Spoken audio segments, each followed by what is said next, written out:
led every lap of the feature, or a week later taking home the prestigious night before the 500 midget car win.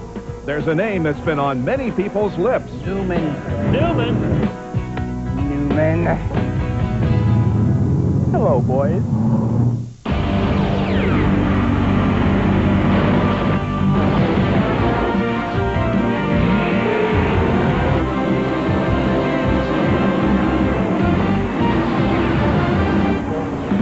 Anderson Speedway has had many names down through the years, but it's always produced great competition. Tonight, Thunder is with the MCI WorldCom USAC midget cars for the Thompson, Indiana 40 here at this lightning-fast quarter-mile racetrack. The weather isn't all that good. We have a very cool breeze blowing. The temperature is only in the mid-50s. And yes, there are some raindrops in the area, but it can't dampen our enthusiasm. Let's go to Gary Lee. Well, everybody else is repeating his name, so will we. Ryan Newman, the darling of the USAC midget cars and the Silver Bullet Series. How's it feel to be the hunted? Oh, it's not all bad. It's good to be on top, and we're looking good in the points right now, but we're lacking a dirt midget car ride, so we need to find something to go play in the dirt. So the good news is that you're not going after the title right now because you don't have the dirt ride, but there are some long faces down here this evening. A brand new Rick Burdine-built midget. It's not handling. Not right now, but that's why they got nuts and bolts on them, so we can tweak it a little bit and work on it and see what we can do to make the thing fast. But realistically, you have changed the springs. We're watching you qualify right now on video. You've changed the weight around, and nothing has improved the handling. It's still picking up a big push. We've improved it a little bit. It's just that this last little bit, like anything else, is the difficult part. So we're going to see what we can do. Unfortunately, we're in the non-qualifiers race, so we got to start from the back. And the good side of tonight is it's raining right now, and they also offer a provisional. So we're going to look on the bright side on a dim day. You're also hoping it rains a little harder and we just walk away from here and not race at all, right? No, not at all. I'm a race fan and a race nut, and I just as soon race and let some other people win and do the best we can to challenge them. And if we got to start from the back, then we got to do a lot of passing. I've never heard a race driver say let the other guys win. Come on now. No, it happens. We can't win all of them, but we like to. We'll talk about a couple of racing nuts to call all the action. Let's go to the booth where it's dry right now and warm with Bob Jenkins and Larry Rice. Gary, we wouldn't think of being in the nice, dry, warm booth. We're outside in the rain like everybody else, and it is coming down a little bit harder. How come you're dry and I'm wet over here? I'm holding the umbrella, that's why. Let's hope this blows over. This is the second time in 1999 we've been here at Anderson Speedway. The first time was for a sprint car race, and Larry, quite honestly, these smaller midgets are better suited for this track. Well, they certainly are. They're shorter, they're narrower, they're more twitchy. They provide more opportunity to get in there. I think it's going to be a really, really neat thing for these guys to get in there, bump and bang a little bit, and I think you're going to see a lot of passing. And that's exactly what we saw last year, some bumping and banging and great competition as Ricky Shelton took the checkered flag. He and Davey Hamilton put on a really, really great show, and I think you're going to see the same kind of show. A lot of opportunities. The guy just twitches a little bit, moves a little bit, somebody's going to stick his nose in there. That just happens with these cars. Shelton is here tonight. Here's the other member of our broadcast team, Amy East. Thanks, Bob. And Ricky is definitely looking for the same results as last year, but nothing that you have this year is the same. A different chassis, different motor, and a different team owner. How have you adjusted so far? Oh, I think with this new team, we really got a good package this season, and we're working out the little bugs that we have, and we're ready to win a race here pretty soon. Maybe tonight we can do it. Okay, Ryan Newman's leading the points going into round 7 for the midgets, but you have a dirt midget ride. You're actually really going for the points championship. Are you even thinking of that so far? Yeah, the points are always on our mind. We're just trying to put together a string of top 5s here. We've kind of put Ryan out of the picture. We know he doesn't have a dirt ride, and we think Jason's not going to run the full deal, so we're kind of just trying to get our finishes and be there at the end. We're excited that you have one of our onboard cameras tonight, and this place is twitchy, and it's real twitchy with the midgets. I mean, how hard is it going to be to pass? Oh, and the passing is going to be really tough, but I think we're going to be able to get the car good enough to where we can roll around the outside of some guys and get to the front, hopefully. Okay, good luck, Ricky. Thank you. All right, thank you, Amy. Well, as the rain continues to fall lightly, we'll have, of course, all the racing action for you should it go away. We'll also show you Jason Leffler's NASCAR Busch test, and we'll have highlights from USAC racing in the area and the SCRA sprint cars, which raced in Manzanita and then came here to the Midwest. So as the rain continues to fall, we're going to take a break and be back with more of the MCI WorldCom midget cars from Anderson Speedway.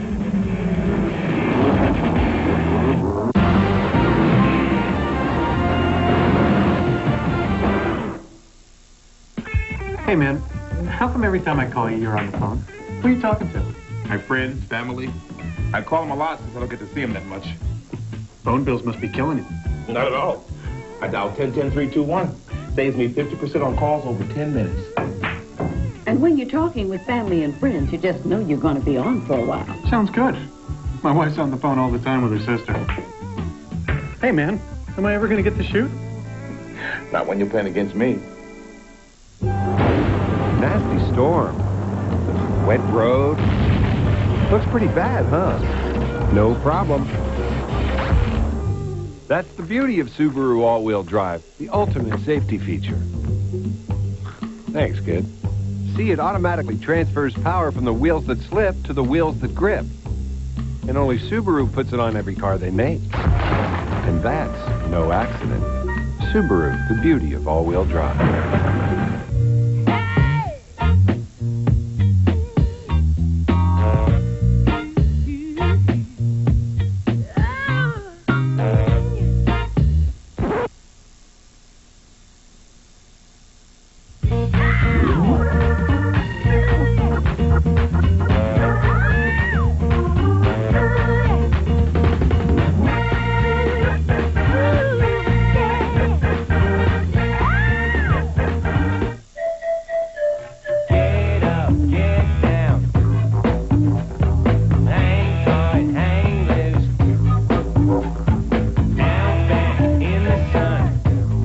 Life in the outback isn't all fun and games. After all, sometimes we have to eat. Outback Steakhouse, no rules, just right. Outback Steakhouse, no rules, just right. ESPN Speed World coverage of Thunder from Anderson Speedway in Indiana, being brought to you by Daytona USA, the official attraction of NASCAR. Jason Leffler still has the one-lap track record here at the Anderson Speedway, 11.499. That was set a year ago. Sarah McCune came very, very close. 53 cars here tonight, and the lady was fastest of all. Here's Amy. Not only was she the quick qualifier, this is your first USAC quick time. Congratulations, Sarah. And I also want to congratulate you on graduating from IU with a business degree. Tell me a little bit about what you're going to be doing this season with midget cars. Well, we're just going to race as much as possible. We're planning on racing all the USAC events, and then when we're not racing that, we're going to race with other series, just to get as much experience as possible. Okay, in the first heat race, you start last, being the quick qualifier. How tough is it to pass here at Anderson? I think it's going to be pretty tough. You're just going to have to kind of throw it in there and hope that, you know, you can get around them. But there's a pretty big diversity amongst the field, so hopefully we'll be able to get up front. Have you done testing here at Anderson? Because you had a great lap in qualifying. Actually, we didn't test here at all. We had the 2 hot lap sessions, and that's it, so we're pretty happy. All right, well, there's no doubt that you were fast, and you'll probably be really strong in the heat race. Good luck. Thanks. I have to thank Roush Engines, because they've started working with us this year, and obviously our engines are running much better and pretty good, so we're pretty happy, and I have to thank them. Okay, a lot of horsepower with Sarah McCune. Well, I'm impressed. She beat the best of the best here tonight by setting quick time. We take a look at the fastest 6 qualifiers. Ryan Scott was second quick. Johnny Heidenreich, Michael Rosselli, Brian Gerster, and Dane Carter were the top 5. Yeah, those guys, that'll put Dane Carter on the pole for the feature along with Brian Gerster, so that's a great starting spot for those two. But this was a terrific field here tonight. We had guys that usually are in the top 6 that didn't even make the field, including Ryan Newman this year. It seemed like that those who qualified early had problems. Then in the middle of qualifying, the track got faster, and then it got slower as time went on. We will have 2 non-qualifying races that we're just about to have the first of, and the top 2 will transfer to the heats. Then we'll have 4 8-lap heat races, a 10-lap semi, and a big 40-lap feature coming up with 22 starters. Let's take a look at the lineup for the first non-qualifiers race, 8 laps. Robbie Parrish on the front row, Travis Wellpot alongside number 70 and 18. Second row, John Sluss in number 28 and Nick Lundgren in 49. The third row, Steve Thinnis in 48 and Barry Reed in 76. The fourth row, Aaron Pierce in 26 and Larry Wesh in 98. And then in the back row, Lauren Banks in car number 5 and Tony Parker in number 24.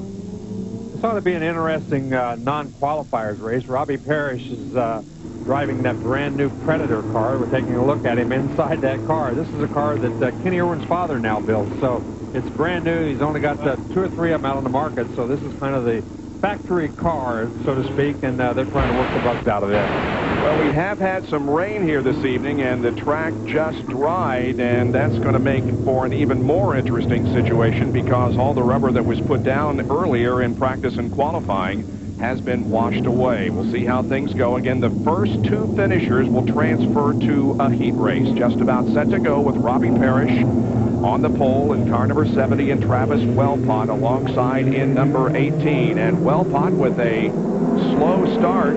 Parrish takes off. The green is out, but it will not stick. The yellow comes out immediately. Yeah, you can see when he held the green flag out, he did not wave the green flag. He just held it out. That's an indication to all the drivers that this will not be a good start. He wants them to get in line, and of course Parrish got a terrific start that time and just pulled away from Wellpot. Yeah, I think it was a combination of Parrish getting on the gas a little too quick and Wellpot holding back. We'll try it once again as they reform down the backstretch, and we'll see if we get a good start this time. Much better start would appear. Good start. Green flag flies. Here we go for 8 laps of the non-qualifiers race. And Parrish jumps out to a start. Wellpot drops into 2nd position. So those are the positions that count here. Everybody else packs it up and goes home. Yes, Wellpot dove right to the bottom of the racetrack, right in front of Lundgren. He knew he wanted to get to the bottom of the racetrack as quickly as he could. Everybody's a little uncertain exactly what the racetrack is going to be like. Like you said, after that rain, they're not sure how their cars are going to be handling. So the best thing to do is get right to the bottom of the racetrack and protect that position. And we have a caution as Lauren Banks in car number 5 has spun, and we believe that Tony Parker has pulled to the infield. So 2 cars here have had problems in the early going with 2 laps completed. There's Parker, who has pulled to the infield. Right, and Lauren Banks got here very late. I don't think he got any hot laps. He got just 2 laps to qualify, so he was really behind the gun from the word go, and I'm not sure exactly why he got here so late. But when you come to a place like this with a field like this and try to not get hot laps and go out very late, it's a very difficult thing to do. So 2 of the 8 laps have been completed, and Parrish and Wellpot have been running 1st and 2nd since the drop of the green flag. Yeah, it appeared that they had the fastest 2 cars on the racetrack. Now, these races are started straight up. The fastest cars do start in the front because it's a non-qualifiers race. So the guys behind them have to have really worked on their cars, found something, or, you know, just got their cars working better, or they're going to have trouble getting around these first 2 guys. Parrish was the 33rd fastest qualifier tonight at 12.178. A total of 17 drivers qualified under the 12-second mark here today. But again, we did not see a new track record set as Jason Leffler continues to have that. And it looks like Banks is going to get fired up and going again, but Tony Parker has taken off the helmet in the infield and will not be competing. Yeah, he's given up the ghost for the night, but right now they're waiting on Lauren Banks. They're going to have 1 more lap. And Steve Dennis is also pulled in, Larry. Yeah, Steve Dennis, we talked to him earlier. He won a race up at Grundy County Speedway up in Illinois earlier this year, and he was looking forward to this race, but obviously it looks like his night is done as well. Next time around, they'll get the green flag for 6 more laps of racing. Dennis gets out of the machine and looks it over, but knows that his night is finished. And he'll load up and take her back home. All right, let's see what happens here as Parrish stands on the gas, and the first non-qualifiers race resumes. That was a very good start by everyone. It looked like they were going to get a little backed up there and do a little bumping and banging. But once they took off, everybody got a nice, clean start, and everybody seems to be running pretty straight. And doesn't look like these guys are having a lot of trouble. I thought the racetrack might be pretty slick after all that rain. Yeah, I thought so too. Lundgren is running in 3rd position and John Sluss in 4th. And as the evening goes along, Larry, I would imagine we would see a second crew come in, but right now everybody's pretty much running the bottom of the racetrack and staying in line. Yeah, as we look back, you can see John Sluss. He's the 4th car back there in that line. He's tried the outside. There he goes again, to the outside, just not quite up far enough. He gets a good run in and through the middle of the corner, but coming off, he just can't quite get it done. Racing with Nick Lundgren there. Barry Reed is the blue 76 that runs in 5th position. Sluss just doing everything he can to move into third position, looking high, looking low, but nothing seems to be working right now. The white flag comes out, and we have only one more lap to go. Even if he would get around that car in front of him, it wouldn't mean much because only the top two will transfer, and the top two are Robbie Parrish. He wins the non-qualifiers race. Travis Wellpott finishes in second. Yeah, they both ran. They knew exactly what they had to do. Both of those guys did a nice job just staying on the bottom of the racetrack and outrunning everybody else. So that's the first of two non-qualifier races. Stand by for more action from Anderson, Indiana Speedway. Critics are calling Copa America 1999 the must-see event of the year. Fox Sports World Espanol gives it 4 stars. An inspiring story of 12 national selections doing battle for the right to be called champion of the Americas. Starring defending champion Brazil, 2-time world champion Argentina, perennial contender Mexico, plus many, many more. If you see one soccer tournament this year, make it Copa America 99. Coming this June live on pay-per-view. This is Dr. Doug. He's a dentist. Dr. Doug knows there are a lot of people in his neighborhood who need their teeth cleaned. So he talked to them on cable TV. Now Dr. Doug's waiting room is filling up, and Dr. Doug is smiling. Cable advertising. It's easy, it's affordable, it works. With cable TV, you'll get your ads worth. Mark, the media needs a hook, so we were thinking Mark Spitz, pools. You start up on the Lincoln Memorial, you run down the steps, you dive in the reflecting pool and swim. You butterfly the entire length, you get out, and you run through a giant banner that says, "Come on, Prez, see our women take home the cup." What do you think? It's only a foot deep.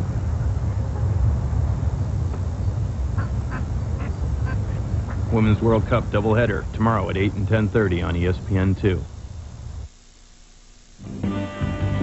53 MCI WorldCom USAC midget cars are here at Anderson Speedway. Because of that, we've had to have 2 non-qualifier races. We've completed 1. Here are the results. Robbie Parrish and Travis Wellpott, the only 2 that transferred to heats.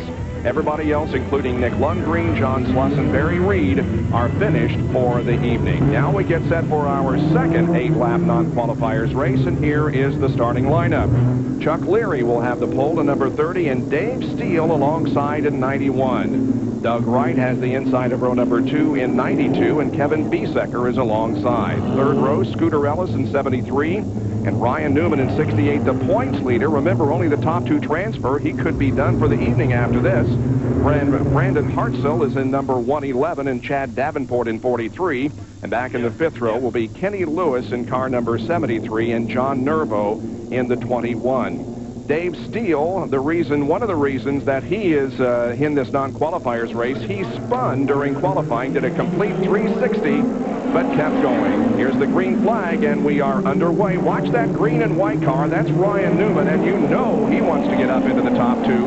And he goes right to the outside right away. Look how far up the racetrack. Biesecker moved him way up the racetrack. He still made the car work and made that pass good. That's the first outside pass of the night. Well, he's in 3rd position, but needs at least 1 more to continue to accumulate points and protect that lead that he has. He closes in on Dave Steele, and Steele has about a 3-car length. Whoa, Leary pulls into the infield suddenly, and so we do have Steele and Newman running 1st and 2nd. Back in 3rd position is the number 2. That's Biesecker. That's Kevin Biesecker. All 3 of these guys are running 1, 2, 3 are former USAC feature winners, and Leary, who just pulled in, he also has won a USAC feature. So all these guys are former winners, and here they are in the non-qualifiers race. Tough. Biesecker won the very first race of the season indoors at the RCA Dome. What happened to Leary, Gary? Walked over, he looked up, threw his hands up, lost the cylinder. Well, that puts him on the sidelines for the evening, but it's certainly a big break for especially Ryan Newman, who inherited now the 2nd position. I don't think he's going to catch Dave Steele, but he's in good shape to transfer up through the heats. Well, he's running a lot faster now than he has all night long. That brand new car of Rick Verdines looked like a handful during qualifying and practice, but right now it looks like he's got to really work on him. He said all you have to do is turn the nuts and bolts. Well, he's done plenty of that. Yeah, he's complained of the car pushing all evening, and it looks like they have the problem at least better than it was. He finishes in second behind Dave Steele, and so those two are the transferees into the heat races. So that means that Steele will start at the tail of heat race number 3, and Newman will start at the end of the tail of heat race number 4.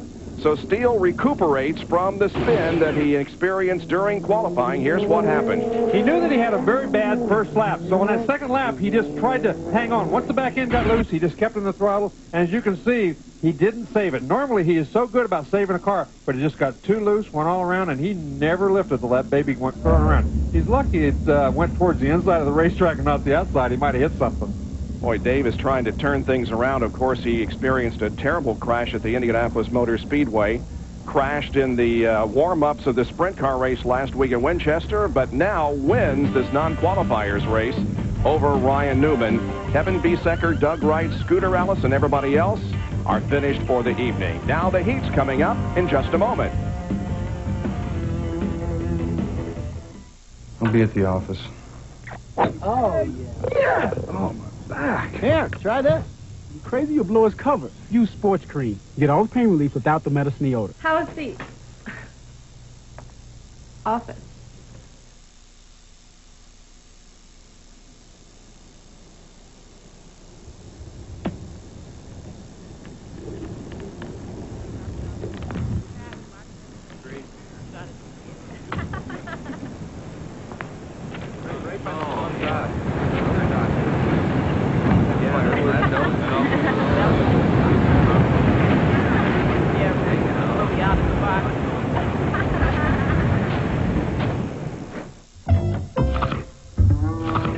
Now where did that come from? Whoa! Hey, I've got bugs everywhere. Boy, you need Ortho Bug Be Gone. You said it. It kills virtually all types of harmful outdoor bugs. Guaranteed. Works on my lawn. Uh-huh. On vegetables, too? Yep. Bug Be Gone does it all. So it's all you need. Beautiful. That Bug Be Gone really works. Got bugs? Leave it to Ortho. How geologist Ted Barton eats a Reese's Crunchy Cookie Cup. First, I take a core sample. Next, I examine the strata. And then I digest the findings. There's no wrong way to eat a Reese's Crunchy Cookie Cup. Also available in miniatures. Will the Stars claim the cup? Or can the Sabres stave off elimination? Stanley Cup Finals, Stars, Sabres, Game 6. Tomorrow at 8, only on ESPN. It's been a tough night for Dave Steele so far, and now you have to start at the back of heat race number 3, the toughest of all the heat races. What is this going to do to your evening? It's hard to say. I mean, we're not going to just lay down and quit. You know, it was my fault. I messed up in qualifying, obviously, and just have to live with it the rest of the night, basically. So, you know, I think it's a good car like always, but it is kind of tough to pass here, and it's a tough heat race. So. But we're going to try and make it work. I think we're going to have to try the outside. There's no choice. So just have to wait and see what happens. I've seen you pass a lot here in a sprint car. How much different is it in a midget than your sprint car experience here at Anderson? It's it's obviously different because you got a little bit more room in a midget because they're smaller. But, both cars are, I think, overpowered for the track. It's hard to get them hooked up. But, like I say, Bob East has a good setup on the car. So, we'll just see how it goes. Steele adds a lot of laps to the sprint car here in the Little 500 that's held annually. Here's the lineup for the first heat race. Roger Corrigan has the pole in 65. Ed Carpenter, number 3, alongside. Second row, Brian Kerster in number 16. Tracy Hines in 71. Third row, Robbie Parrish in car 70 and Matt Westfall in 54. Back in the fourth row, it's 16-year-old Aaron Fike in number 95 and the evening's fastest qualifier, Sarah McCune in number 58. Yeah, Sarah McCune has really come into her own here in the last year or so. She had a quick time here tonight, but she's run a lot of Neymar's races. She went down to Australia and raced last winter, so she's really been picking up her program, and she got a brand new car this year. Looks like it's serving her well. And they are going to be given the signal, one more lap to go this time around. Up on the front row in car number 3 is the stepson of Tony George, the president of the Indianapolis Motor Speedway and the founder of the Pep Boys Indy Racing League, Ed Carpenter. And he won a feature race recently down in Louisville, didn't he? He certainly did. He started up front. He led the whole race, I believe, and just kind of walked away from everything. It wasn't like he started on the pole and held everybody up. He kind of walked away from them and won that thing by a good margin. 8 cars set to go for 8 laps. Oh. Some contact there between the pole sitter Roger Corrigan and Carpenter before the green flag comes out, but the green does wave, but we are yellow as the cars go down the backstretch. We'll start again. Almost a crash there in the back. Yeah, that was Aaron Fike back there again. He got a little bit hard on the brakes. I don't think he was ready for that. Billy Shipman did wave the green flag. I thought it was going to go green all the way. Usually when he waves that green flag, but you can see the contact. That's the reason he called for a restart. Corrigan got together with Carpenter, and Carpenter did not get a very good start, so they will try once more. ArcWest Cage Cam with Robbie Parrish as he lines up, getting set for a go here. Much better start this time. Down the straightaway they go, and Carpenter now has the advantage as he got a good run down the front straightaway past Corrigan, and Carpenter is the leader, but behind him some good wheel-to-wheel competition. Roger Corrigan tried to intimidate him a little bit, and believe me, Carpenter didn't have any of it. Look at Tracy Hines. He went around there. It looked like he made a little contact with Corrigan coming off a 2. Or with Robbie Parrish as he finds himself at the back of the field watching everybody else trying to move up. That's Fike again, who's battling the race car, trying to keep it under control. He does. McCune, meanwhile, also tries to move up, and a car is in the wall. That's Matt Westfall, and the right rear is blown. Yeah, he blew the right rear. You can see all the smoke where it's rubbing against some of the suspension parts. That's the shock that's come off, and so he's going to have to pull into the infield and out of the race. Tough break for him. I thought the caution was going to wave, but it is not, as Westfall is able to get off the racetrack safely. And so our event continues. 5 laps about to be completed by Ed Carpenter. Tracy Hines running second, then Corrigan, then Gerster, then Fike, and then Sarah McCune, who's not having a great deal of luck, moving up into a transfer spot. She's currently in the 6th position. Yeah, Gerster trying to get around Roger Corrigan. Corrigan very, very loose coming off the corner. Uses up a lot of racetrack, and Gerster decides just to follow him. There's McCune in the blue, dark blue number 58, and she's going to have to go to the semi unless some things happen here. In the last lap, the white flag is waving, and Gerster once again battling with Corrigan as Ed Carpenter is going to win this heat race. There's the checkered flag. Tracy Hines right behind him. Corrigan, Gerster, and McCune are the top 5, but only the top 4 transfer. Well, Sarah McCune took a long time to get around Aaron Fike. Finally, once she did, she caught up with those guys, but it just didn't have enough time. Eddie Carpenter looked terrific. He didn't get intimidated, and those guys started bumping on him a little bit and went on to win the race. And the final 3 places went to the 95 of Fike, the 70 of Parrish, and of course Matt Westfall was unable to complete the race. So Ed Carpenter is the winner of heat race number 1 here at Anderson. And a pretty impressive performance for the young man. We'll be back to talk with him and have heat race number 2 when we return on Thunder.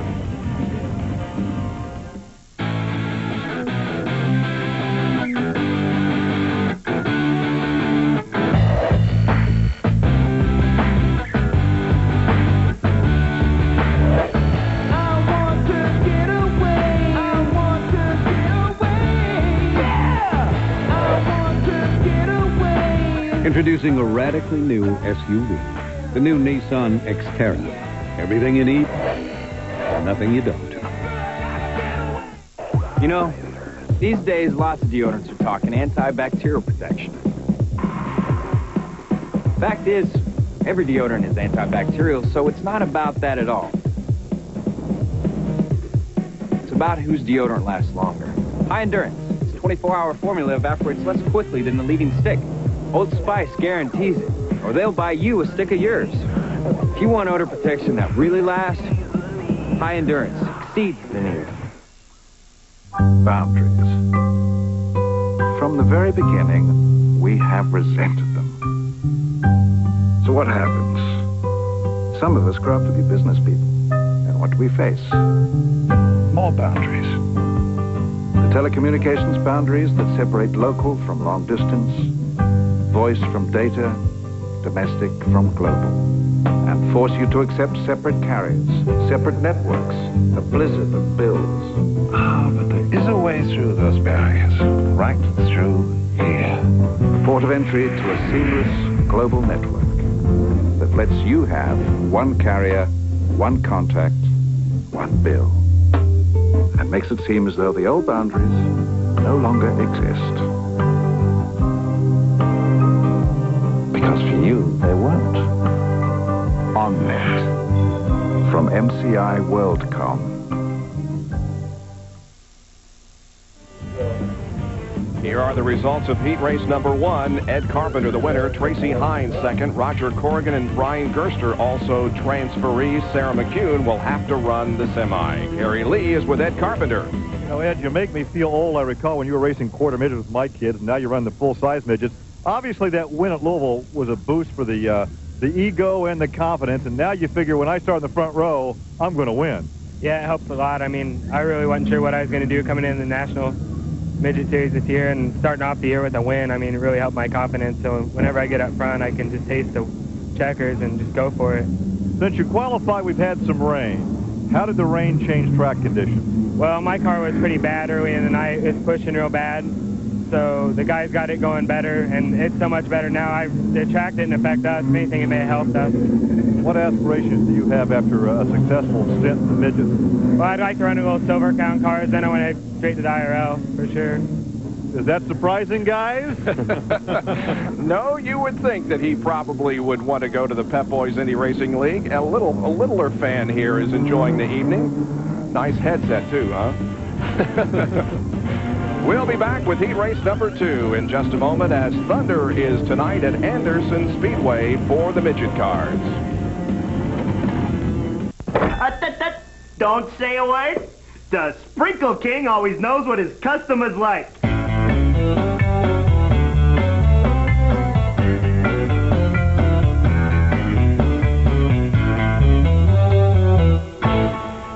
Dad, we need real customers. Need customers? Cable television advertising delivers targeted, waste-free advertising that gets results. Your turn. I know. Don't say a word.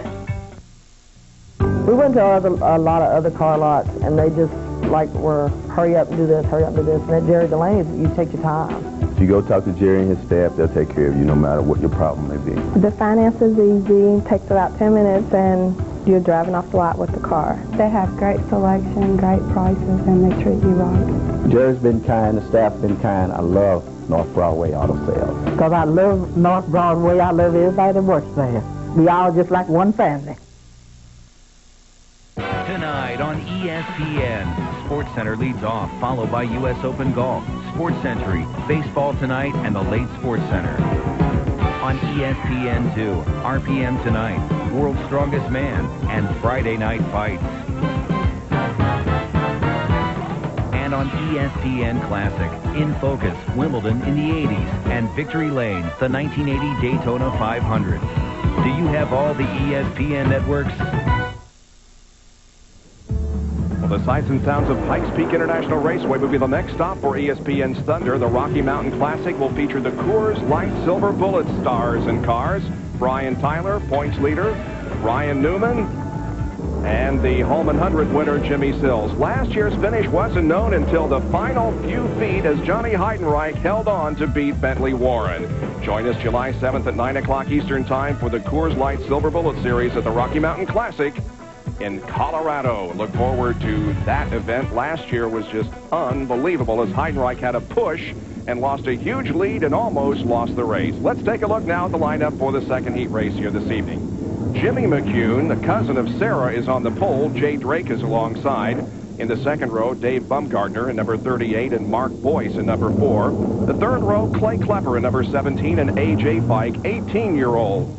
And the fourth row consists of Dane Carter in number 77, Ryan Scott in number 51, and back in the fifth row, all alone, the transferee from the non-qualifiers race, Travis Wellpott in number 18.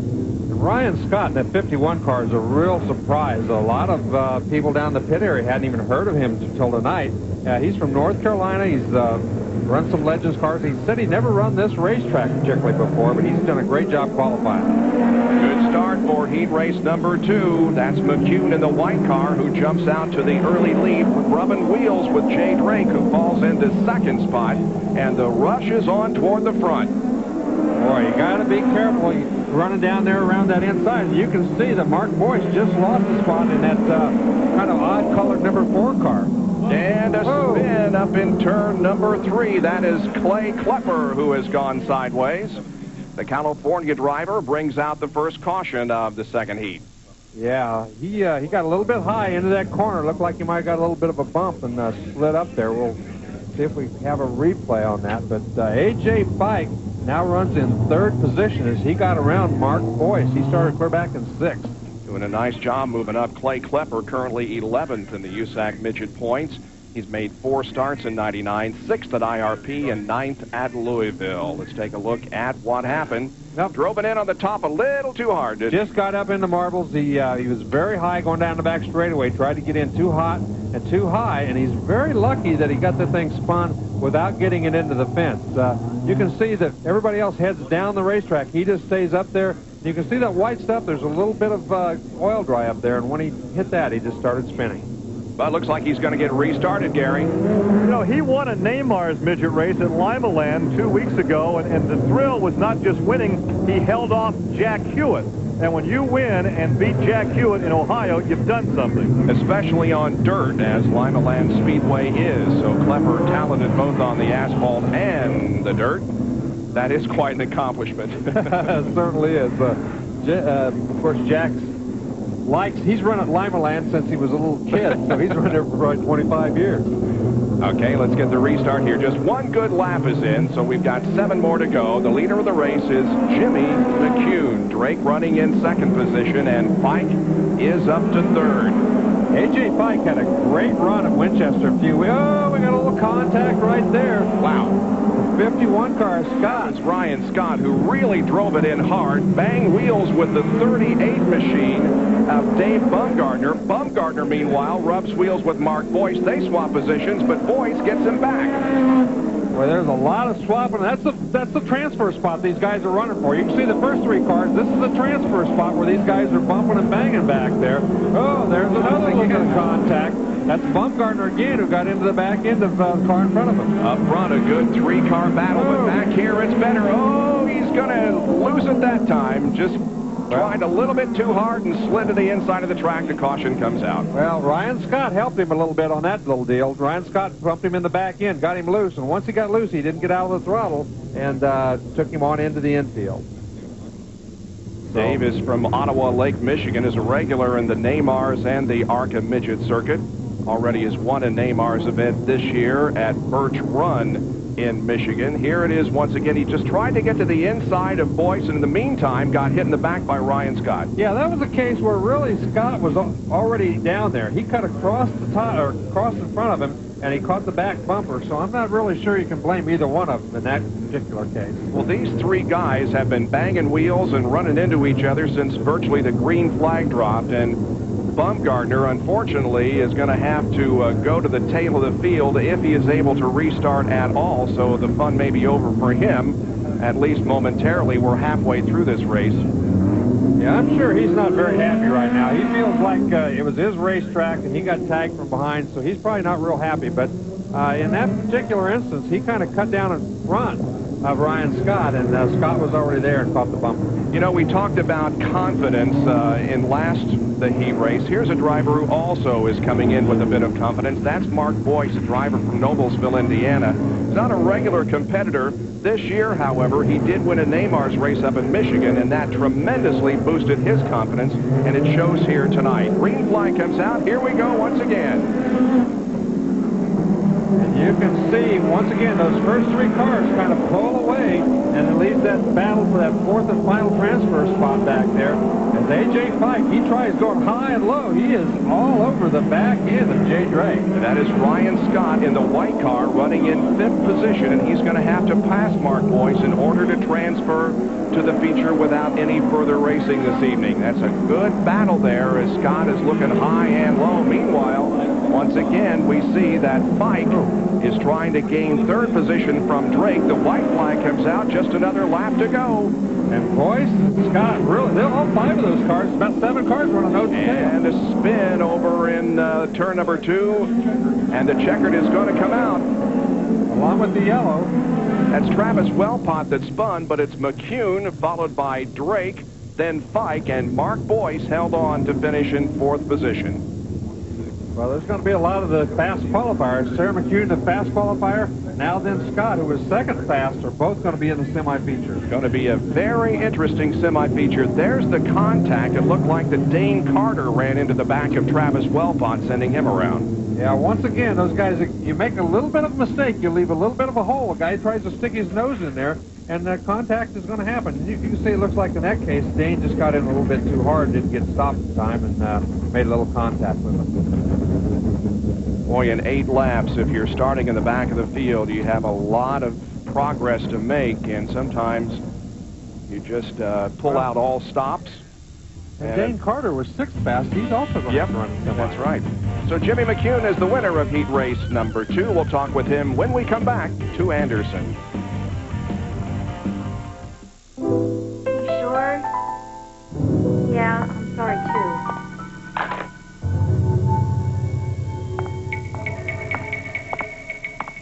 Honey, I tried every locksmith in the city and they won't take a check. Consider the Visa check card. It automatically deducts from your checking account everywhere Visa's accepted, so you can get what you need. What are you doing in there? Nothing. And get on with life. Visa check card. It's everywhere you want to be. Dad, I kind of adopted a kid. Who would give you a kid? You can return a useless item. You can return clothes that don't fit. Gross. But you can. You better get that kid back. I've tried to give him back. Return a kid. Now what? This summer. The kid just won't stop throwing up. He's like a Cocker Spaniel. Adam Sandler. You don't think things through. Hey, Old Man River, zip it or I'll break your head. Big Daddy. Rated PG-13. Opens June 25th. Call 1-800-HAIR-CLUB right now for a free brochure. Your free hair, all you have to do is prepay for a basic club plan. That's it. Can't believe you can slick it straight back and it still looks natural. I love it. I've never felt this good after a haircut. You don't feel any difference in this hair, you know, any hair. And it still stays, see? So call 1-800-HAIR-CLUB right now for a free brochure. All weekend long, all kinds of racing. The race is on ESPN2. If it goes fast and looks cool, the race is on ESPN2. The MCI WorldCom USAC midget cars are at Anderson Speedway tonight. We just completed another heat race, and the winner was Jimmy McCune. Jay Drake, A.J. Fike, and Mark Boyce also transfer from heat race number 2. Let's go to Victory Lane. Here's Gary. Call him Irish Jimmy McCune. He hops out of the car, and I said, you know, you got to do something because right now the spotlight's on your cousin. However, you're in the feature and she's not. Yeah, we are in the feature, but the way it looks right now, we're going to have to start at the tail. We qualified really bad. Had a tight race car, so hopefully we can pass on this racetrack tonight, and we got a long ways to go to get to the front. Let's mention your car owner is Andy Mitchner, who is here this evening, so if you don't put the pedal down, he might say, climb out and let me drive it. Yeah, he's standing up there in the stands, and he was a little disappointed with our qualifying run, but we know what the problem was when we got it figured out and got the car freed up, so I don't think he'll kick me out of the seat yet tonight. It's always easy when you start up front, but can you pass on this racetrack this evening? I sure hope we can. We were a little bit loose, so we finally got the car freed up. I didn't really have a chance to go to the top. I wish I could have started behind a couple guys so I could have tried it, but we're just going to have to go for it in the feature. Well, you're in. We'll see if Cousin Sarah can get in right now. Let's go to Amy East, Mark Boyce. I'm surprised Mark Boyce's bumper isn't, smashed into the tail tank. Mark, you took a lot of contact out there. Nice job saving it for the 4th transfer spot. Thanks a lot. There's a lot of rubbing racing going on out there, but it's a lot of fun. There's a lot of great cars here tonight. The Warner Bodies Beast rolled off real fast tonight. The Ed Pink engine's going great. We had a little push, so weren't as quite as fast tonight. He races we would have liked to have been, but Doug Roxbury's hard on it. He's the best mechanic here, so he'll do a great job, I know. I was really impressed with when you took some contact from Dave Baumgartner, and yet you fought it back into turn 3 and just drove it right under him. A lot of confidence boosted. I know that you've come into this race with your victory at Michigan. Yeah, that helped us out a lot, that first victory. That's always a big confidence boost, but we're going a lot stronger this year. Like I said, Doug Roxbury's with us full-time, and he's just an incredible mechanic. He gives me both the knowledge mentally and the car physically. I couldn't ask for anything better. Okay, good luck tonight. Thanks a lot. All right, Mark Moist now gets set to go to the feature brace. Reminder, the Granger Industrial Supply 225K for the NASCAR Craftsman Truck Series. That's coming up Saturday at 2:30. For more, log on to ESPN.com, part of the Go Network, go.com.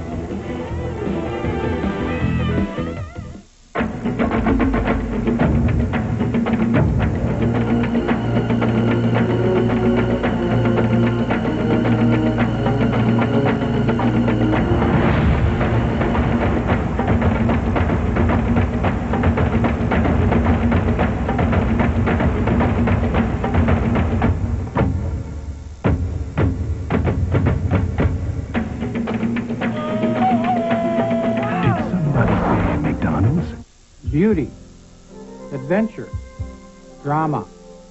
All these and more can be yours in the wonderful world of art. And with this free art test from Art Instruction Schools, you can find out if you have the interest and desire needed to become a serious art student. To get your free art test without cost or obligation, call this toll-free number. Don't delay. Call this toll-free number now. Call 1-800-344-8300. Hello? Bill, Jimmy Miller died. He left his wife and kids with a big mortgage, no savings, and no life insurance. Bill, do we have enough coverage? Chances are you can more than double your current term life insurance without paying 1 penny more in premiums. Just call Best Quote. We'll rush you a free, no-obligation rate comparison containing quotes from 5 of the nation's top-rated insurers. Right now, a 35-year-old non-smoking male can get $250,000 of term life for about $11.90 a month, guaranteed 10 years. If that's less than you're currently paying, simply call Best Quote at this number. Your free rate comparison will be prepared and rushed to you at once. Honey, it's Bill. I just heard from Best Quote. We can double my coverage and get coverage for you as well. Call Best Quote today at 1-800-652-0101. There's no obligations and no hassle. Simply the best insurance at the best rates from Best Quote. Call 1-800-652-0101. No salesperson will ever call you. Welcome back to Thunder here at Anderson Speedway as we have midget car racing tonight, but at 3 o'clock Sunday, June the 20th, the NHRA Pontiac Nationals from National Trail Raceway in Hebron, Ohio comes your way. John Force, of course, the 8-time Winston Funny Car champion, has won 6 events this year and will try for another one. That's on ABC, 3 o'clock Sunday afternoon. Okay, we're lining up for the 4th heat race of the evening. Here is the starting lineup. Jason Lynch on the pole with Michael Lang alongside. A.J. Davis will start in 3rd position, flanked by Joe Janowski. The 3rd row, Tony Ave in 75 and David Goff in 61. Jerry Coons Jr. will start inside row number 4 alongside Michael Rosselli. And Ryan Newman has the sole position of row number 5, the transferee from the last chance race, the qualifiers race. Yeah, it'll be interesting to watch Newman and Jerry Coons Jr. come from the back of the field. Rosselli, I don't know, he's going to have a tough time. He doesn't have as much experience as those other 2 guys back there. There's Ryan all the way in the back in the green and white number 68. Off the corner they come. Pretty good start, although the pole sitter once again lags behind just a little bit, and Michael Lang from outside row number 1 grabs the top position. Down the backstretch, they race in the back of the field for about 6th position on back, and that's Tony Ave in the 75, Jerry Coons Jr. in the yellow car. Yeah, Jerry Coons Jr. got a great start. He almost gained 2 or 3 spots. There were 3 cars wide going through there, but had to finally fall in behind Tony Ave. That's Janowski in the black number 61. And Michael Rosselli and Ryan Newman are battling for the last position. Ryan Newman is not making a great deal of headway as he and Rosselli are still wheel to wheel through the corner and down the backstretch. Yeah, and it's very treacherous on that outside. Like you run out there for 3 or 4 laps, It's very, very difficult. Rosella just won't give in, let him go. That's the best battle on the racetrack, although it's pretty meaningless for both drivers because they have to finish, of course, up in the top 4 before they can transfer. Michael Lang is the leader of the race with Jason Lynch running in the second position. There is Michael Lang, who is at home on the pavement at the Indianapolis Speedrome, a many-time champion of that series. A.J. Davis is running in the third position. And David Goff in the 61 car running in fourth. And those 4 cars have kind of pulled away from everybody else. It looks like they're going to transfer. And this is the final lap. Indeed, the top 4 are strung out and will finish in the order that we just gave you. And Jerry Coons Jr. tried to make a late move to the inside of Janowski to take 5th position, but he did not, and so Michael Lang has a relatively easy win here in this third heat race, with the 35 car of Jason Lynch finishing in 2nd spot, followed by Davis and David Goff. Well, there's going to be a lot of the fastest qualifiers. I know at least 4 out of the top 6 qualifiers are going to be in that semi-feature, and maybe 5. I can't remember how everybody finished, but I know there's going to be a lot of fast qualifiers in that semi-feature race. That should be a dandy. Among others, Jerry Coons Jr. and Ryan Newman from this 4th heat race will be going to the last chance. Back in just a moment.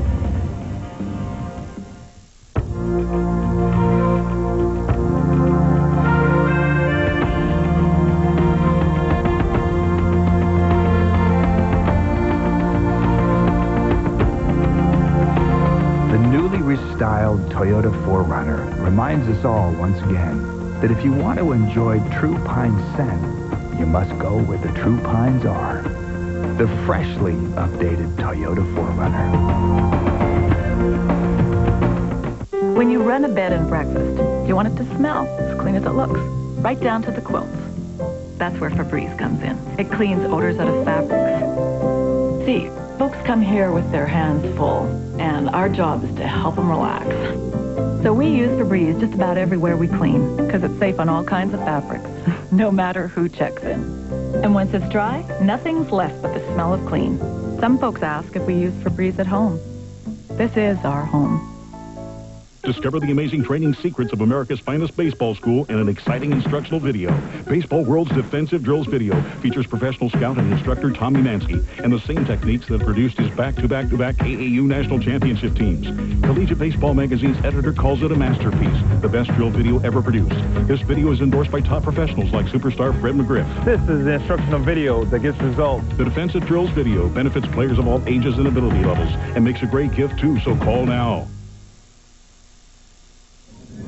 We're seeing some great competition here tonight at the Anderson Speedway as MCI WorldCom USAC midget cars are in competition. All 4 heat races have concluded. The winner of the most recent one, Michael Lang, in victory lane with Gary Lee. You know, Anderson is a paved track, Mike, so where'd you get all the dirt on your helmet? It's kind of just a little luck symbol for me. We run 16th Street and got it dirty, and we didn't clean it off. We went out and won at the Speedrome, so I just left it on there. Of course, you're a 4-time Speedrome champion, and you won the championship on the dirt at 16th Street last year. You start from the front row. It's kind of easy to win when you start from the front row, but look at that qualifying speed, back about 28, mired in the pack. You said to me, I've got a headache. You got some aspirin? Yeah, I do. Got a pretty bad headache right now, but you know, we had a little problems qualifying. Got her working pretty good now. We'll come back for the feature and see what we can do. You'll make any changes now before the feature? Oh, we'll make a few, yeah, and just try to get it to work even better. Will the high side come in? Will we have a second groove up there? I think we can race up there, yeah. Well, don't clean your helmet. I won't. Yeah, we just run like this. Just leave it dirty all season. All righty. Thank you. Michael Lang, the winner of heat race number 4. Jason Lynch finished in 2nd spot in that event. A.J. Davis 3rd, and David Goff, the final transferee. A.J. Davis, by the way, finishing there in 3rd position, is a member of the Pennzoil Panther Pep Boys Indy Racing League team. And during the month of May, there were several other people that had an opportunity to go to the Indianapolis Speedrome, including former gold medal winning gymnast Bart Connor. Found himself with this opportunity to get behind the wheel of a Kenyan midget. A little bit different engine than a full-size midget, but look at that incredible dismount from the car, huh? And he nailed it, didn't he? He certainly did. You don't see that at the Indianapolis Speedrome very often, let me tell you. Good job, Bart. Also on hand for the fun was NFL quarterback Jim Harbaugh, who's, of course, part owner of the Pennzoil Panther team in the Pep Boys Indy Racing League. He's a pretty good guy. How in the world did he stuff himself into that midget? Well, although he may not be ready to trade a football helmet for a racing helmet, he had fun anyway. It's fun. I'm a little yellow out there in the turns, but I had a good night. We really appreciate the real drivers, you know. They've got to go 500 miles doing that. You know, those cramped little quarters. So, if I had a ball, I'm going to do that again for sure. The next step, of course, is to take a ride in the Pep Boys Indy Racing League car driven by Scott Goodyear. Wonder if that'll happen. And if he gets side by side with somebody, it might really be exciting. That's right. Okay, we got a lot more racing coming up for you and other things when we come back to Thunder at Anderson. They are not just men. They are warriors of destiny, gods of war, heroes whose dauntless achievements defy time to forget them. In this world, they are the gods among men. WWF King of the Ring, live June 27th on pay-per-view. Order and receive a free WWF CD travel case. Check out WWF.com for details. 3 simple facts even a 2-year-old knows. 1. A cat says, meow. 2. A cow says, moo. 3. A pig says, yeah, baby. You know how to do CPR? CPR? I can't even spell it. I am Kaiser Soze. No tongue, Doc. Eddie Murphy, Dr. Doolittle.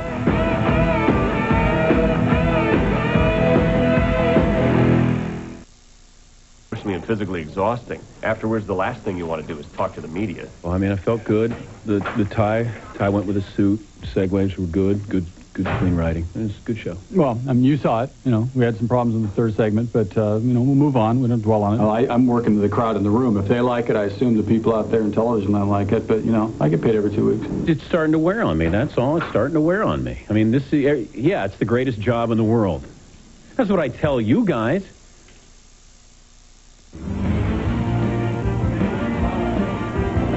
ESPN Speed World Thunder Series from Anderson being brought to you by Tractor Supply. Whether you have 1 acre or 1,000, Tractor Supply will help you get the job done. They're working on Tracy Hines' car. Oh, looks like there are a little bit of rain falling there, but that's not stopping anybody right now as the hard work continues on Tracy Hines' car. Well, last week's Thunder featured the USAC Stoops Freightliner sprint cars at Winchester. 3 nights later, the same series visited Indianapolis Raceway Park, a venue from which we'll televise later this season. At the start of the 30-lap feature, 6th fastest qualifier Tracy Hines used the pole position to his advantage, leading Eric Gordon into turn number 1. Lap 4, Bobby Smith escaped injury when his number 8 car climbed the wall in turn 2. One of the night's most impressive performances was turned in by Robbie Rice, who had his best career run on pavement, finishing 3rd. For the second time in less than a week, it was the bright 51 pulling into victory lane as Hines notched his 5th win in the last 7 series events. Tracy, you've been on fire in the Stoops Freightliner Sprint Car Series. Good job at IRP. We just saw the highlights from that race. You just ran away with it. Yeah, it helps starting on the front row. You know, we've been pretty good at qualifying 6th, 5th, and it's easy to kind of maintain where you start. But competition is getting a lot better in the pavement series and the sprint cars, and it's getting harder for us every time. Last year we won by straightaway. This time it's like 3 car lanes. Okay, let's talk about maintaining positions and midgets. You don't want to do that tonight. You qualified very poorly, and you're starting back in the field. You want to pass a lot. How are you going to do that in the feature? I qualified 16th, but a lot of guys didn't transfer, so I don't think we're going to be as bad as it looked. We just messed the setup a little bit. We tried something, and kind of my idea, and mechanics did it, and it ended up not working. So I think we'll go to the outside and just try to take it easy. A lot of these guys are not given the room they kind of squeeze you. They'll come up and squeeze you a little bit. So maybe if we just take it easy and try to get every position we can. Okay, good luck tonight. Thank you. Tracy Hines is currently 5th in the USAC MCI WorldCom USAC National Midget Series. Well, we told you at the beginning of the show that we're going to show you a lot of highlights from open wheel activity. Saturday night at Manzanita Speedway in Phoenix featured the 3rd consecutive hotly contested SCRA feature between points leader Richard Griffin and hometown hot shoe J.J. Yaley. Better known as the Gas Man, Silver City, New Mexico's Griffin debuted a new car and carried in a slim 39-point lead. The green was just coming out for Heat Race 3 when Joey Moriarty ran up over Griffin, launched himself into the catch fence, and landed on all 4. In replay, you can see the tremendous impact the catch fence sustained. The fencing fared better than Moriarty, who was treated at a local hospital for a broken collarbone. He has been released and is doing well. Second place in points, as well as the 30-lap feature pole, belonged to the black 45 of Corey Kruzman. He led from the green as Griffin and the blue 76 of Yaley settled in behind. The run up front and the evening ended for the cruiser on lap 6. Mechanical difficulties forced him to lift on the backstretch as Griffin and Yaley passed by. The Phoenix Flash and Gasman traded the lead a handful of times, this circuit going to Griffin, who got the better line and help from traffic. In the lead as they took the white flag, Griffin was attempting payback from their last Manzi meeting. Here comes some deja vu. They're almost going to tail down the back straightaway. Griffin and Yaley. Yaley drives it to the inside. He's got it. He did it again. He did it again. He did it again. J.J. Yaley. He was getting into one pretty low, and it was causing his car to get a little upset when he got to the middle of the corner, and I was going way up in the cushion. I was carrying a lot more momentum, and you know, it just propelled me close enough to down the back straightaway. I run her in there for all it had going into 3, and you know, luckily enough for me this week, it came out front. Larry, did you get the idea that he did it again? He did it again. All right. Yaley, of course, has been driving sprint cars for many years and did run the Indianapolis 500 last year for the Pep Boys Indy Racing League. Well, right after that race, the cars and the teams loaded up their haulers and began the trek to the Midwest. They are kicking off the first annual Non-Wing World Championship. 3 nights in Terre Haute coming up. They were in North Vernon on Tuesday. Defending USAC Sprint Car champion Tony Elliott was among the Midwestern stars on hand to battle the SCRA regulars. In qualifying, Hud Cone bicycled, then flipped hard in turn number 1, but escaped injury. Unfortunately, the same could not be said about his car. SCRA rookie and fast qualifier Hank Winter's night came to this disappointing end in the B main. 2 second-generation drivers, Tony Jones and J.J. Yaley, led the field at the start of the feature, with Jones grabbing the early advantage. But Jones backed it in too far in turn number 3, giving the lead to veteran Rusty McClure. With Corey Kruzman attacking, McClure's night came to a spectacular end with this engine explosion. Though it looked nasty, McClure was okay. Derek Davidson was luckier, being saved from this spin by Ricky Gaunt. With SCRA star Corey Kruzman leading, USAC regulars Bill Rose and Elliott were on the move. Here, Elliott goes to the inside to take second away from Rose. That set the stage for a classic finish. With the white flag in hand, Kruzman was hugging the bottom, with Elliott running up on the cushion. Corey pulled a big wheelie out of turn number 2, but maintained the lead down the backstretch. Dead even as they came to the final turn, Elliott rocketed by and took the thrilling victory. Those races that I mentioned at Terre Haute coming up, joint sanctioned by USAC and the SCRA. And there's a lot of activity out in Portland, Oregon this Father's Day weekend coming up. The NASCAR Craftsman trucks run the Granger Industrial Supply 225K Saturday at 2:30 Eastern Time on ESPN. And then there's more racing coming up, including the open wheel cars. The Kart FedEx Championship Series will qualify on Saturday and run the Budweiser 200 on ABC Sunday at 4 Eastern.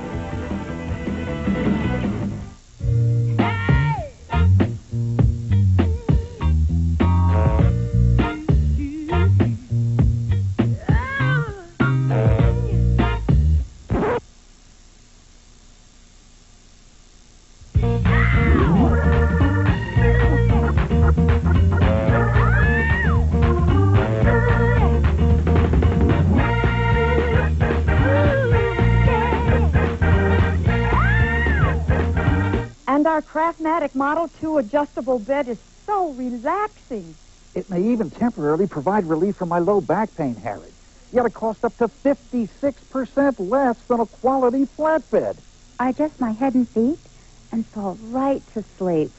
Call toll-free to get free information by mail about the Craftmatic Model 2 adjustable bed. This wonderful bed adjusts to hundreds of relaxing positions, offers optional warm, soothing heat, and relaxing built-in massage, yet costs up to 56% less than these quality flatbeds. Up to 56% less. Don't pay more to remain flat. Call toll-free and get complete free facts by mail about the adjustable bed that costs up to 56% less. Call to get Craftmatic's free catalog right away. There's absolutely no obligation. Call toll-free 1-800-344-8300. That's 1-800-344-8300 toll-free. 1-800-344-8300. A great tradition reborn on ESPN2, Friday Night Fights. This week, Robert West takes on Tom Unen. Then, Hector Macho Camacho battles B.J. Goosen in a 10-round junior middleweight bout. Friday Night Fights tonight at 10:30 on ESPN2.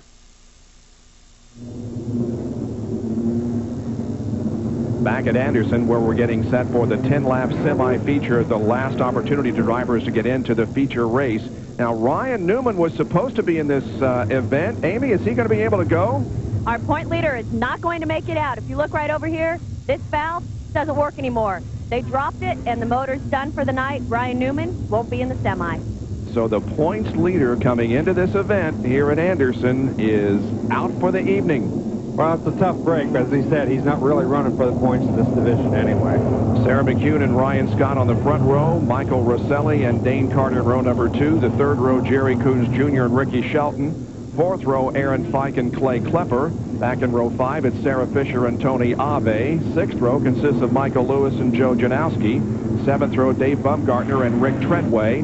Back in row number 8, we have Robbie Parrish and Travis Wellpot.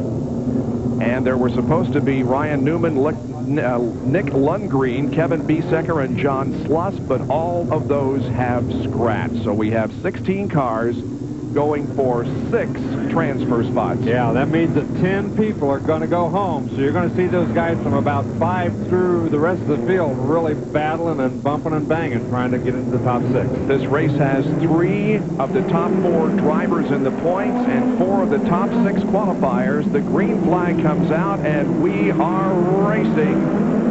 And we had some guys getting pretty squirrely back there in the back of that pack. Everybody trying to make as many moves as they can early in this race as we ride along with Ricky Shelton.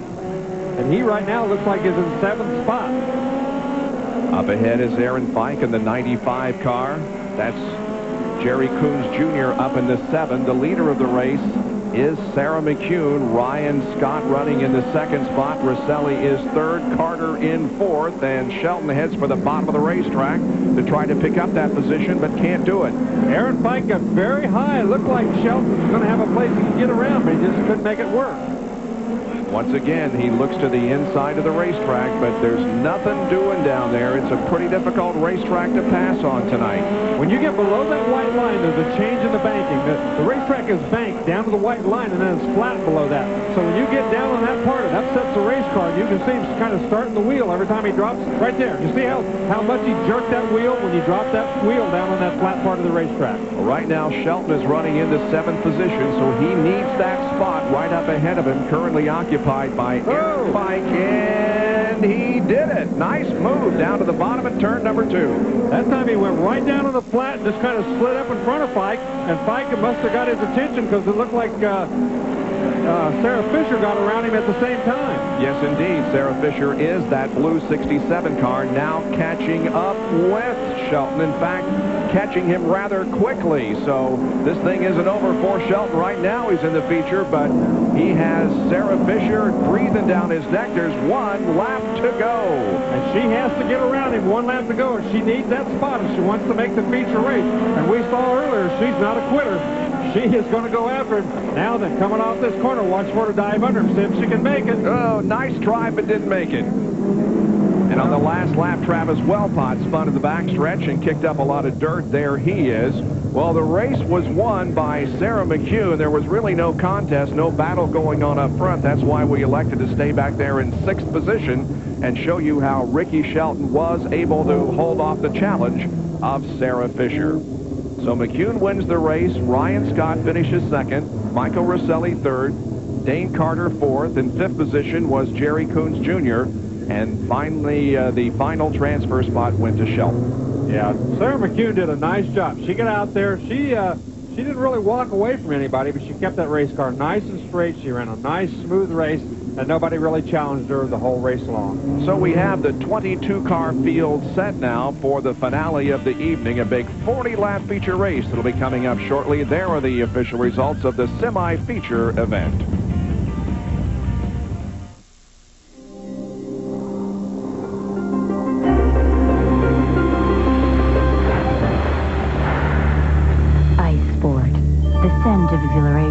From Aquavelva, now available in new skin conditioning gel.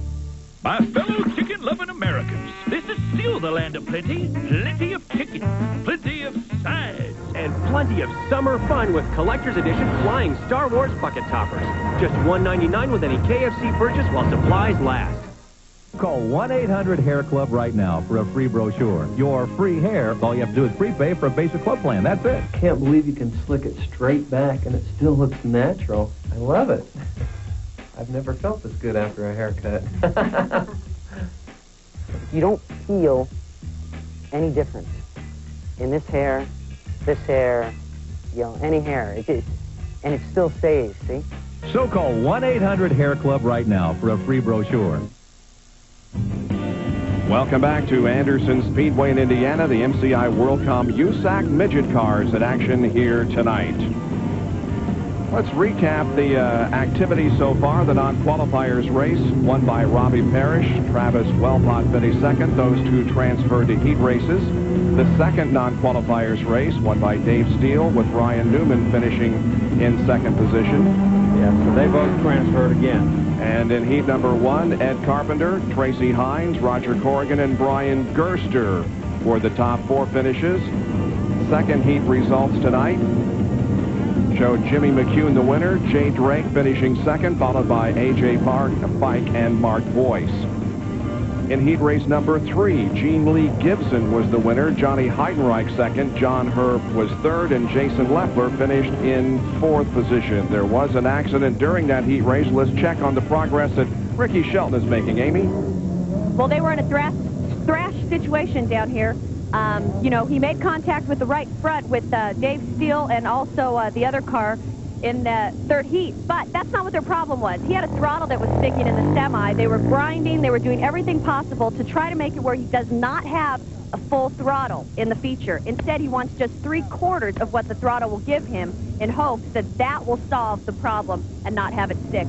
The team was down here working feverishly. Robbie Rice was also helping out, and it looks like he's going to make it just in the nick of time for tonight's feature. Wow, that was very, very close, but we're glad to see the car is moving, and hopefully he'll be competitive in the feature race. Now, recapping heat race number 4, it was Michael Lang driving to victory over Jason Lentz, A.J. Davis, and David Goff. And then the semi-feature event went to fastest qualifier Sarah McCune, with second quick qualifier Ryan Scott finishing 2nd. Michael Rosselli, Dane Carter, and Jerry Coons Jr. were the top 5 finishers. Ricky Shelton got the 6th and final transfer position. And these other here, Sarah Fisher and Rick Treadway, did not transfer, although Treadway has been given a provisional start. Now here is the starting lineup for the 40-lap feature. Dane Carter will be on the pole in number 77 with Brian Gerster alongside. The second row, Michael Rosselli Jr. and Johnny Heidenreich. Row number 3, Ryan Scott and Sarah McCune, the fastest 2 qualifiers. The 4th row, Jason Leffler and Jerry Coons Jr.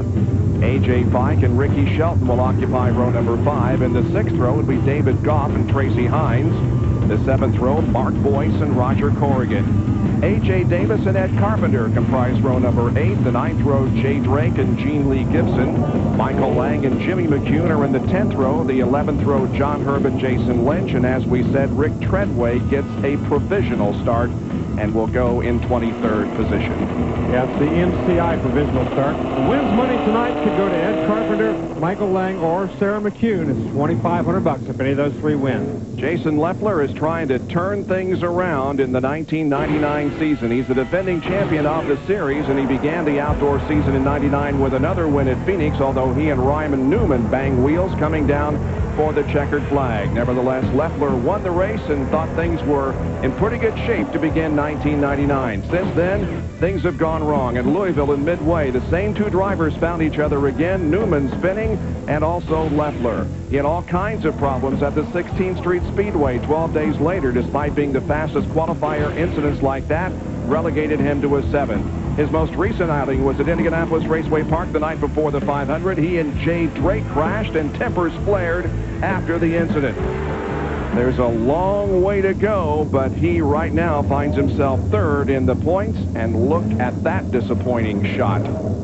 The race is going to start. They've already given them one lap to go, so they're going to start it. It's evidently not raining hard enough for the USAC officials to call it off. A little bit of moisture falling, but nevertheless, the green flag comes out, and we are racing at Anderson, Indiana, the MCI World Cup Midgets, and we have a crash already up in the first turn. That is Gene Lee Gibson and Mark Boyce that got together.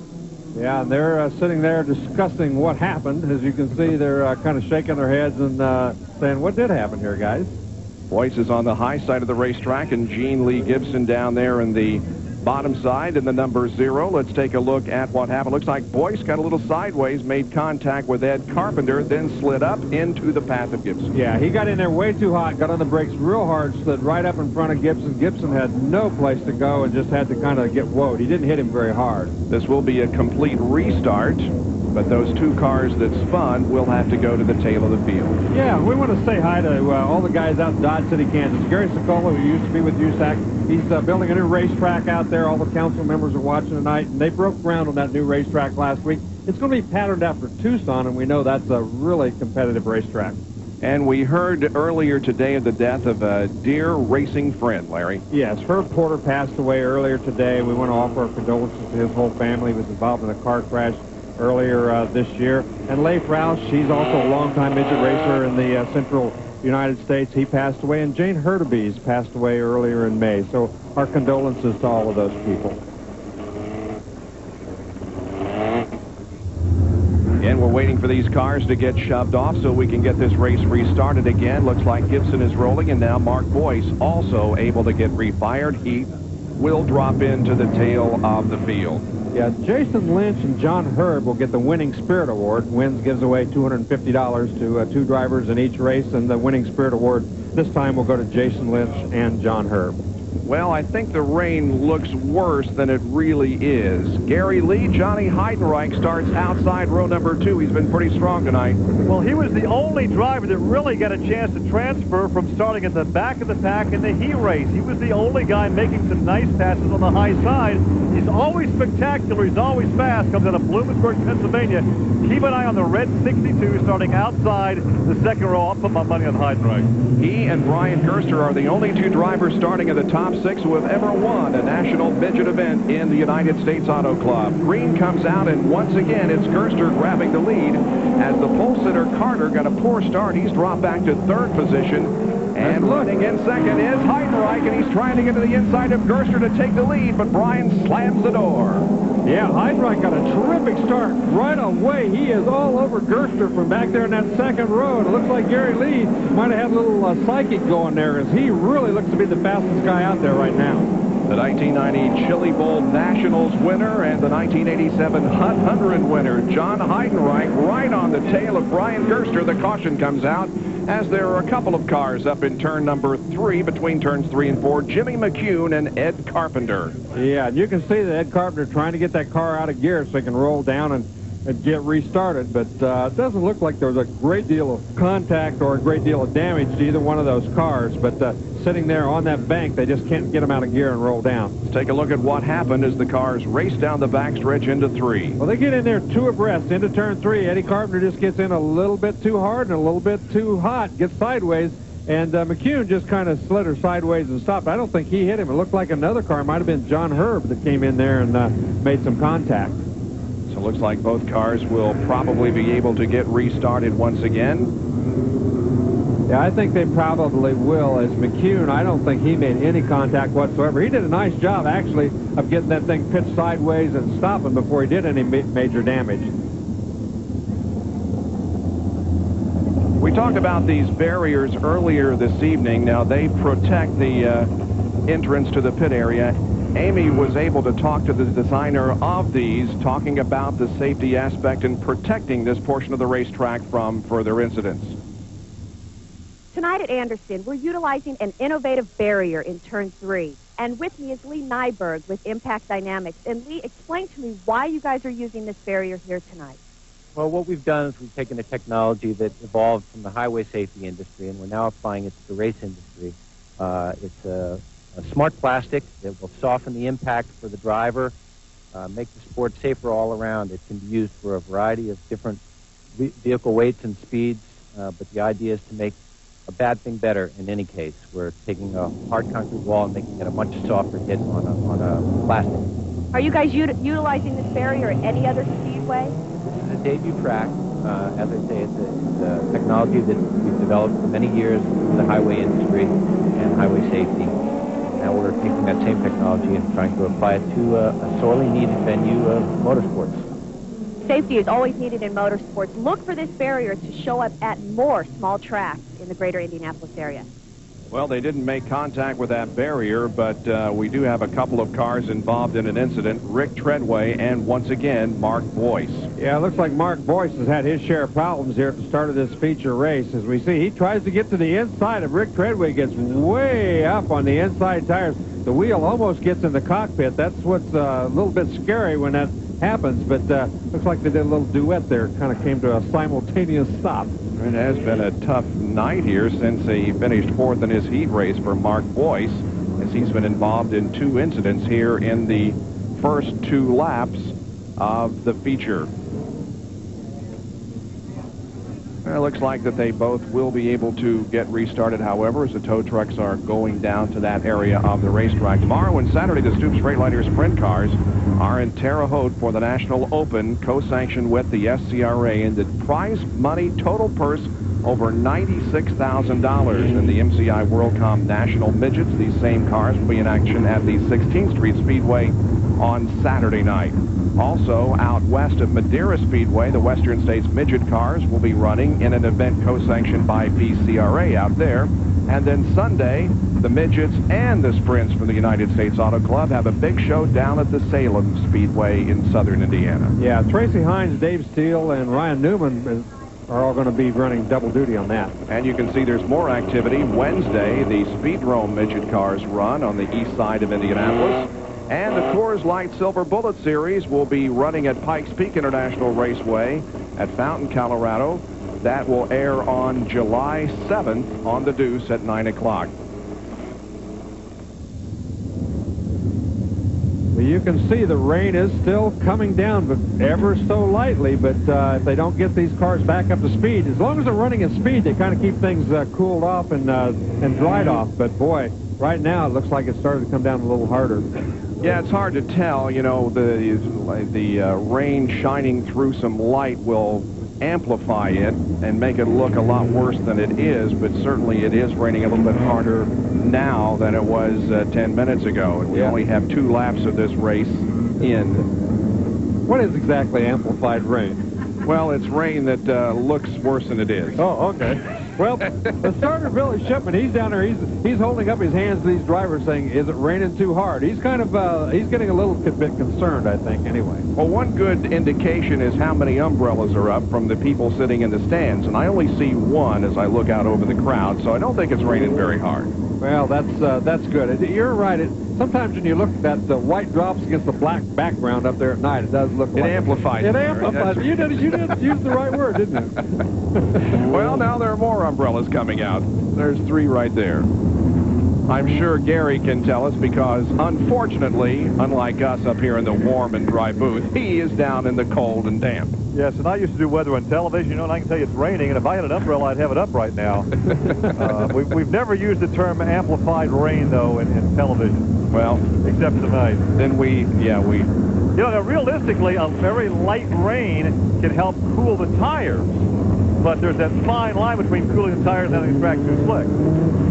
Well, and that's exactly what they're going to try to avoid, is getting that racetrack too slick. And as I said, if they get these cars under green and keep those tires, these are wide tires, they get very hot, they can keep a lot of heat in the racetrack, which will keep the track a little bit drier. But the longer they run under slow conditions, the worse it's going to be for the wetness of the racetrack. Of course, this weekend, the NASCAR Crafts and Truck Series runs at Portland, and we understand that if it should rain up there, the NASCAR Craftsman trucks are prepared to run on the rain tires, so that will be interesting if it happens. Well, that'll be very interesting because it's a lot different running in the rain like that than it is running on dry, and I'm not sure most of those guys have ever experienced that before.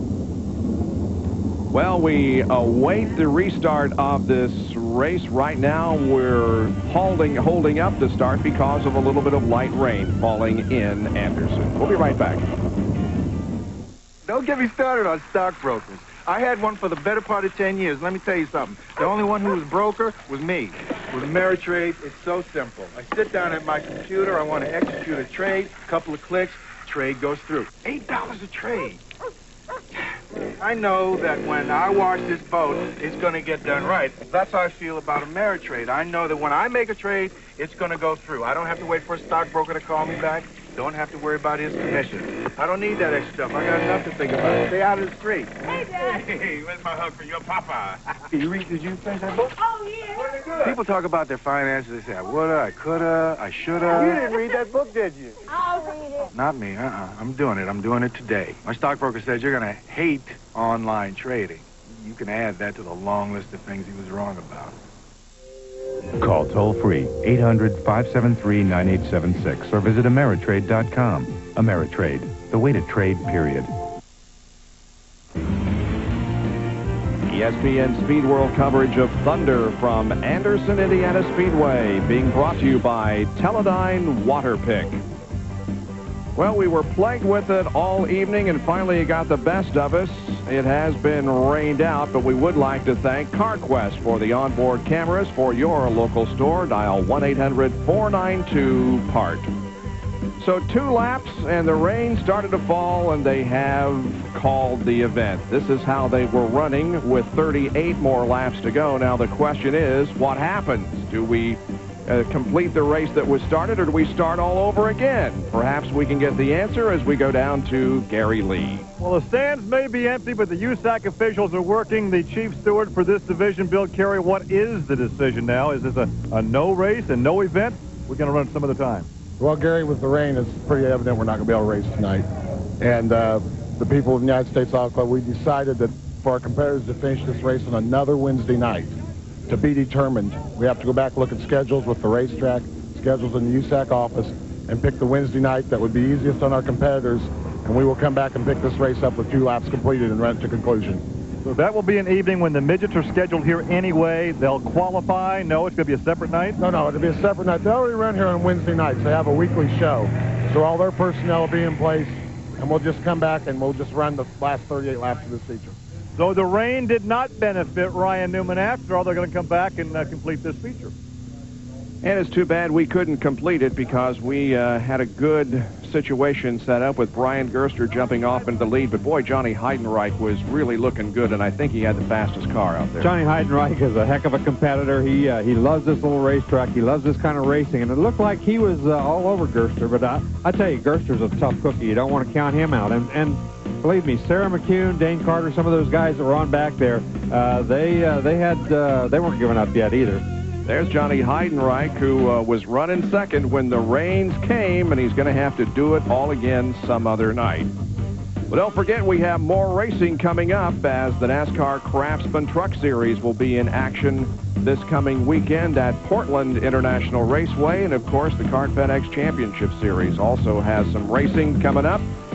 with qualifying and the race itself over on ABC. Thanks for joining us. This has been a presentation of ESPN, the worldwide leader in sports. For more, log on to ESPN.com, part of the Go Network, go.com.